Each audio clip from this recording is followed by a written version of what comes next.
नमस्कार, मैं अनीता चौधरी और न्यूज़ अड्डा पे आप सभी का स्वागत है। जय भारत, जय हिंद। इस वीडियो में एक छोटे से वीडियो में आपको बताने जा रहे हैं कि हमारा न्यायालय जो है वो किस तरह से कब कब एकदम से अग्रेसिव हो जाता है, जागरूक हो जाता है और न्याय को लेकर के संवेदनशील हो जाता है, जल्द से जल्द न्याय प्रक्रिया लागू करता है और तथाकथित पीड़ितों तक न्याय उनको तत्काल प्रभाव के साथ दिलाता है। लेकिन ऐसा कब कब होता है जब हमारे न्यायालय, हमारी न्यायिक प्रक्रिया सुषुप्ता अवस्था में चली जाती है, सो जाती है, नींद आने लगती है और उनको लगता है कि ये मसला तो बाद में भी सुना जा सकता है, इसको इतनी जल्दी हैंडल करने की कोई ज़रूरत नहीं है। चलिए इसके कुछ विवरण आपको एग्जाम्पल्स के साथ देते हैं।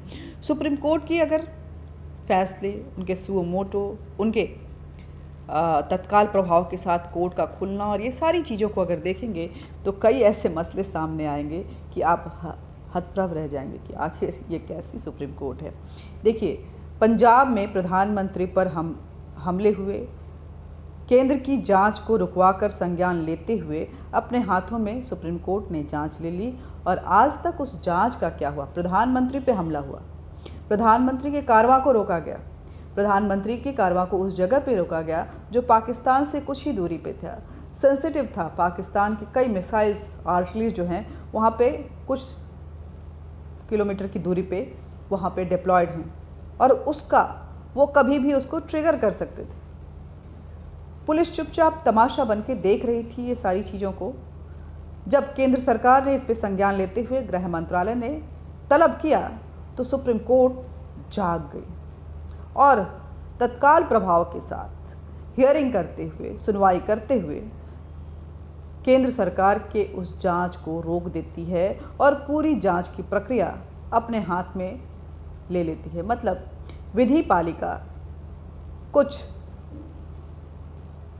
संज्ञान लेती है, कानूनी प्रक्रिया शुरू होता है, लेकिन हमारी न्यायपालिका उस कानूनी प्रक्रिया को अपने हाथों में लेकर सुषुप्ता अवस्था में चली जाती है, कानून को अपना काम नहीं करने दे रही है। संवैधानिक जो राइट्स मिले हुए हैं उसका एक बेजा इस्तेमाल इसको कह सकते हैं। आज तक क्या हुआ किसी को पता नहीं है। किसान आंदोलन पर अपनी जांच बिठाई, अपनी समिति बनाई और जब समिति ने रिपोर्ट दी तो आज तकरीबन 2-2.5 साल हो गए हैं, लेकिन सुप्रीम कोर्ट उस पर दही जमाए बैठी हुई। कोई सुनवाई नहीं, कोई डेट नहीं, कुछ नहीं। आंदोलन राइट है ये कहती रही सुप्रीम कोर्ट, लेकिन उस आंदोलन की कितनी कारगुजारियाँ थीं, कितना गलत था वो आंदोलन। जब इस पर रिपोर्ट आई तो सुप्रीम कोर्ट सो गई, सुप्रीम कोर्ट सुषुप्ता अवस्था में चली गई। उसमें ना जाने कितने लोगों को कितनी परेशानी हुई, कितने लोगों की जानें गईं, उसको लेकर के पूरा राजनीतिक माहौल इस तरह से बदला कि समाज त्राहिमाम मचा हुआ था। समाज में परेशानियां आने जाने को लेकर ही नहीं बल्कि एक मेंटल टॉर्चर भी था। झंडे का, हमारे तिरंगे का अपमान होता है, लेकिन सुप्रीम कोर्ट सोई हुई है। जगाइएगा मत, सुप्रीम कोर्ट सोई हुई है कुछ मसलों पे, उनको जगाइएगा मत। रहे रहे खराटों के साथ वो जागती है और तत्कालीन प्रभाव से कुछ न्याय प्रक्रिया शुरू कर देती है। सुप्रीम कोर्ट को समझने की कोशिश कीजिए आप लोग। और भी कई बातें हैं जो आपको बताने जा रही हूँ, आप सुनेंगे तो हतप्रभ रह जाएंगे कि ये कैसा न्यायालय है। हम कहते हैं कि चलो कहीं इंसाफ नहीं मिलेगा तो यहाँ तो मिल ही जाएगा, लेकिन क्या यहाँ हमें न्याय मिलेगा? ये तो सुप्रीम कोर्ट के मूड पर और उनके फ्लेवर पे डिपेंड करता है ना। राम जन्मभूमि मामले में 70 साल से चुप्पी साधे बैठी रही सुप्रीम कोर्ट बड़ी मुश्किल से फैसला आया। सन 1975 में इंदिरा गांधी ने 3 जजों के वरीयता के क्रम को ताक पर रखकर NN राय को प्रधान न्यायाधीश बनाया तो सुप्रीम कोर्ट बहुत एहसानमंद हो गई थी। हालांकि उस मसले पर भी सुप्रीम कोर्ट को संज्ञान लेना था, लेकिन ले नहीं पाई। डर लगता है सुप्रीम कोर्ट को। स्वयं के 4 जज बैठकर मुख्य न्यायाधीश दीपक मिश्रा के खिलाफ प्रेस वार्ता करते हैं तो भी सुप्रीम कोर्ट बाकी बचे हुए 27 जज जो हैं वो अपने संस्थान में अपनी उनको जो सुविधाएं मिली हैं उसको एंजॉय करने में मस्त रहते हैं। सोए हुए हैं, उठा नहीं जा रहा है, नींद बड़ी गहरी है। जज जब किसी आतंकी पर कार्रवाई करने की नौबत आती है तो चरार शरीफ में आतंकियों को बिरयानी खिलाने के आदेश हुए। यासीन मलिक के लिए पूरी रात जगे रहे, पूरी रात कोर्ट बैठी रही।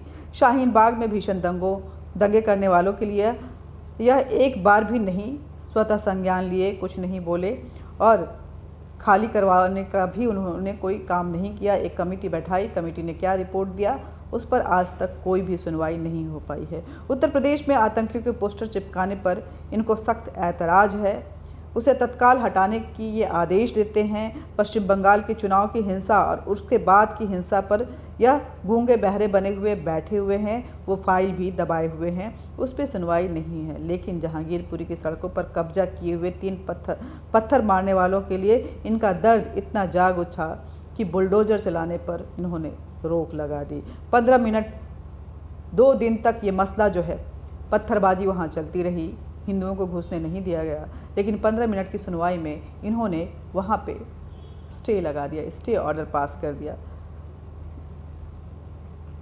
ये हमारी सुप्रीम कोर्ट है, इसके इन आदेशों को आप गौर फरमाएं, समझने की कोशिश करें और उसके बाद समझें कि आखिर इस सुप्रीम कोर्ट को हम किस तरह से लें और कितना सीरियसली हमको लेना चाहिए ताकि सुप्रीम कोर्ट से हमें न्याय मिल पाए। ऐसे कई मसले हैं, आपको गिनवाने लगूंगी तो फहरिस्त लंबी हो जाएगी। हमने बोला कि छोटा वीडियो बनाएंगे आपको कुछ एग्जाम्पल्स के साथ। सुप्रीम कोर्ट कब जागती है और कब सुसुप्ता अवस्था में चली जाती है ये बताने की कोशिश करेंगे। कई गंभीर मसले हैं। प्रधानमंत्री पे पंजाब में हमला हुआ, उनके कारवां को रोका गया, ये गंभीर मसला है। सुप्रीम कोर्ट सोई हुई है, जगाइएगा नहीं। किसान आंदोलन पे रिपोर्ट पेश हो चुका है, सुप्रीम कोर्ट सोई हुई है। खालिस्तान पे उसके कनेक्शन की बात सामने आई है, सुप्रीम कोर्ट सोई हुई है, मत जगाइएगा। कई आतंकियों के मसले जो हैं वो सुप्रीम कोर्ट में पड़े हुए हैं, लेकिन सुप्रीम कोर्ट सोई हुई है।